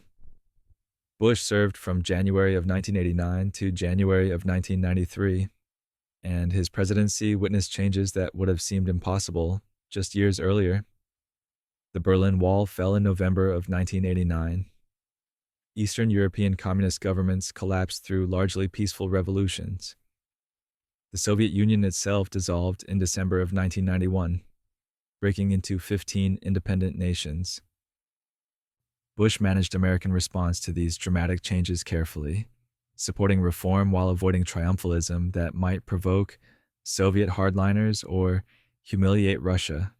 German reunification in October of 1990 merged East and West Germany after 4 decades of division. Bush supported reunification while working with European allies concerned about a unified Germany's power. He helped negotiate terms ensuring NATO membership for reunified Germany and Soviet acceptance of the arrangement, threading diplomatic needles that could have led to renewed Cold War tensions or European instability. Bush also assembled an international coalition to expel Iraqi forces from Kuwait in Operation Desert Storm in January and February of 1991, demonstrating that post-Cold War international order could respond to aggression. The coalition included Arab nations, European allies, and Soviet acquiescence, showing successful multilateral diplomacy. Domestically, Bush broke his "read my lips, no new taxes" pledge by agreeing to a budget deal including tax increases to address the deficit. This decision was economically responsible but politically devastating, alienating conservative supporters. The economy entered recession in 1990, and despite foreign policy successes, Bush lost re-election to Bill Clinton in 1992. Bush's presidency represented competent management during extraordinary times. He guided the world through the end of the Cold War without catastrophe, which required diplomatic skill, restraint, and understanding when not to gloat or overreach. The next president would focus on domestic issues after decades of Cold War foreign policy dominance, presiding over economic growth that seemed to validate a new American optimism. Bill Clinton presided over sustained economic growth and budget surpluses during the 1990s, overseeing the longest peacetime economic expansion in American history, and transforming federal finances from deficit to surplus for the first time in decades. Clinton served from January of 1993 to January of 2001, and whatever else happened during his presidency, and quite a lot happened. The economic performance during those 8 years was genuinely remarkable. When Clinton took office, the federal budget deficit was roughly $290 billion. By the end of his presidency, the government was running surpluses, with the fiscal year 2000 surplus reaching approximately $230 billion. This transformation resulted from a combination of economic growth, generating increased tax revenue, spending restraint, including welfare reform, and tax increases on high earners passed in Clinton's first year without a single Republican vote. The economy added over 22 million jobs during Clinton's presidency. Unemployment fell from 7.5% when he took office to 4% when he left. Inflation remained low. The stock market boomed, with the Dow Jones Industrial Average nearly quadrupling. Median household income increased. Poverty rates declined. The economic expansion that began in March of 1991 continued until March of 2001, making it the longest expansion in recorded U.S. economic history at that point. Clinton signed the North American Free Trade Agreement implementation, creating a free trade zone between the U.S., Canada, and Mexico. Whether NAFTA was beneficial or harmful remains debated, with supporters citing economic growth and opponents pointing to manufacturing job losses. He also signed welfare reform legislation in 1996, ending the entitlement to cash assistance and imposing work requirements, which reduced welfare rolls but remains controversial regarding its impact on poverty. His presidency was marked by partisan conflict, including the government shutdown of 1995 to 1996, when Clinton and the Republican Congress couldn't agree on budget terms. Then came the Lewinsky scandal, Clinton's impeachment by the House in December of 1998 for perjury and obstruction of justice, and his acquittal by the Senate in February of 1999. Clinton left office with approval ratings above 60% despite impeachment, largely because the economy remained strong. Americans seemed willing to separate personal failings from job performance when their economic situation was improving. The next president would face very different circumstances, beginning with an election decided by the Supreme Court and continuing with events that would reshape American foreign policy. George W. Bush. George W. Bush coordinated a unified national response after the September 11th attacks, leading the country through the worst terrorist attack on American soil and rallying both domestic unity and international support in the immediate aftermath of the crisis.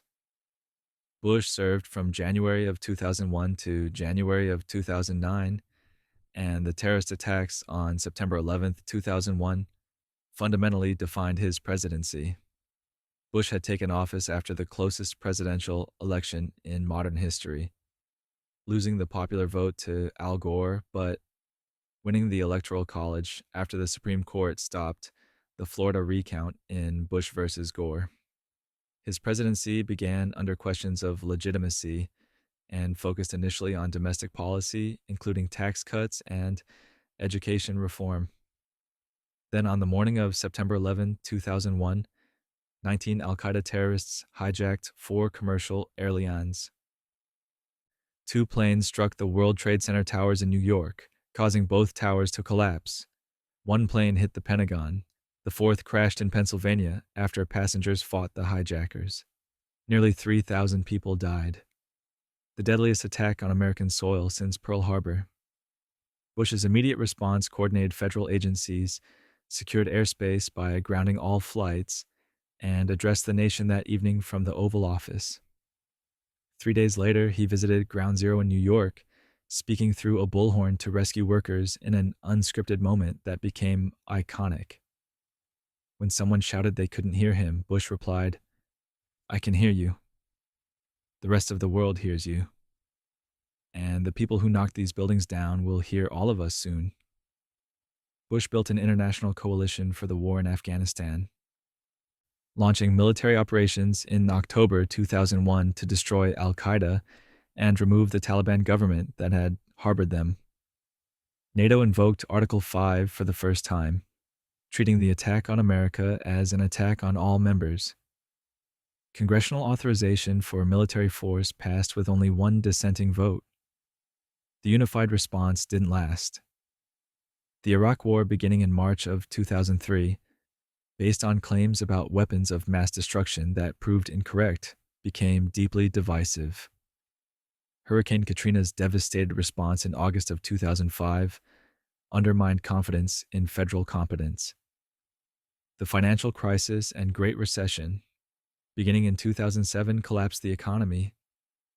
Bush left office in January of 2009 with low approval ratings, but his immediate response to September 11th had demonstrated leadership during national crisis, coordinating government response and rallying the country during unprecedented trauma. The next president would inherit 2 wars and an economy in free fall, facing challenges that would test whether hope could translate into practical governance. Barack Obama expanded healthcare coverage to millions through the Affordable Care Act, enacting the most significant healthcare reform since Medicare and Medicaid in 1965, and extending insurance to Americans who had been unable to afford or obtain coverage. Obama served from January of 2009 to January of 2017, becoming the first African American president and facing economic crisis, partisan opposition, and the challenge of translating campaign promises into policy. Obama took office during the worst economic crisis since the Great Depression. The financial system was collapsing, unemployment was rising toward 10%, and the auto industry was on the verge of failure. His first priority was economic stabilization through the American Recovery and Reinvestment Act, a stimulus package of roughly $800 billion in spending and tax cuts designed to prevent economic collapse and create jobs. But healthcare reform was Obama's signature domestic achievement. The Affordable Care Act, signed in March of 2010, prohibited insurance companies from denying coverage based on pre-existing conditions, allowed young adults to stay on parents' insurance until age 26, expanded Medicaid in states that accepted the expansion, created insurance marketplaces for individuals to purchase coverage, and required most Americans to have insurance or pay a penalty. The law was controversial from the start. It passed without a single Republican vote, survived multiple Supreme Court challenges, and became a defining partisan issue. Republicans attempted to repeal it repeatedly. The rollout was troubled, with the Healthcare Gov website initially failing to function properly. But by the time Obama left office, the uninsured rate had dropped from 16% to 9%. Roughly 20 million people had gained coverage, and the law had survived multiple repeal attempts. Obama also ended the Iraq War combat mission in 2010, though troops returned in 2014 to fight ISIS. He ordered the operation that killed Osama bin Laden in May of 2011. He normalized relations with Cuba, signed the Paris Climate Agreement, and negotiated the Iran nuclear deal limiting Iran's nuclear program in exchange for sanctions relief. His presidency faced intense partisan opposition, with Republicans controlling Congress for 6 of his 8 years and blocking many initiatives, including Supreme Court nominee Merrick Garland in 2016. The slow economic recovery, rising political polarization, and debates over issues from immigration to police violence marked his terms. Obama left office in January of 2017 with approval ratings above 50%, handing over to a successor whose campaign had promised to undo much of his legacy. And that successor represented perhaps the most unconventional path to the presidency in American history. Donald Trump. Donald Trump reshaped the federal judiciary through historic judicial appointments, nominating and confirming 3 Supreme Court justices and over 200 federal judges who will influence American law for decades. Trump served from January of 2017 to January of 2021. And while his presidency was unconventional in nearly every aspect, his impact on the judicial branch represents his most enduring legacy. Trump appointed Neil Gorsuch to the Supreme Court in 2017, filling the seat that had been vacant since Antonin Scalia's death in February of 2016. Brett Kavanaugh was confirmed in 2018 after contentious hearings involving allegations of sexual misconduct that Kavanaugh denied. Amy Coney Barrett was confirmed in October of 2020, just days before the presidential election, filling the seat left by Ruth Bader Ginsburg's death. These appointments shifted the Supreme Court to a solid conservative majority that would influence decisions on abortion, gun rights, religious liberty, administrative law, and other major issues. Trump also appointed 54 appellate court judges and over 170 district court judges, reshaping the lower federal courts with younger judges who could serve for decades. Trump's presidency was marked by constant controversy and norm breaking. He communicated directly with supporters through social media, particularly Twitter, bypassing traditional media channels. He engaged in public feuds with critics, including members of his own administration. His America First foreign policy withdrew from international agreements, including the Paris Climate Accord and the Iran nuclear deal, renegotiated NAFTA into the U.S.-Mexico-Canada agreement, and pursued unconventional diplomacy, including meetings with North Korean leader Kim Jong-un.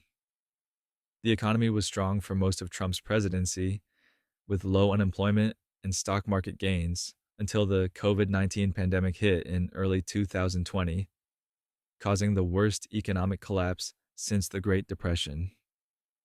Trump was impeached by the House in December of 2019 for abuse of power and obstruction of Congress regarding his interactions with Ukraine, and acquitted by the Senate in February of 2020. He was impeached again in January of 2021 for incitement of insurrection following the January 6th Capitol attack, and acquitted again after leaving office. He lost re-election to Joe Biden in November of 2020, though he contested the results, leading to the events of January 6th, when his supporters stormed the Capitol, attempting to prevent certification of electoral votes. The next president would face the challenge of leading a deeply divided nation while managing ongoing crises.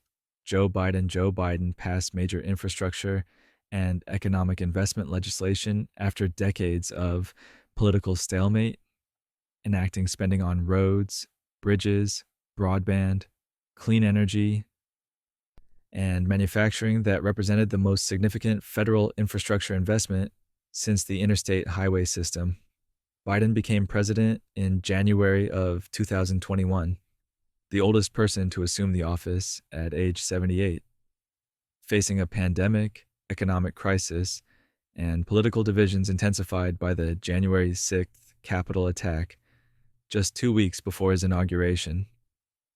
The Infrastructure Investment and Jobs Act, signed in November of 2021, provided roughly $1 trillion for infrastructure, including $550 billion in new spending.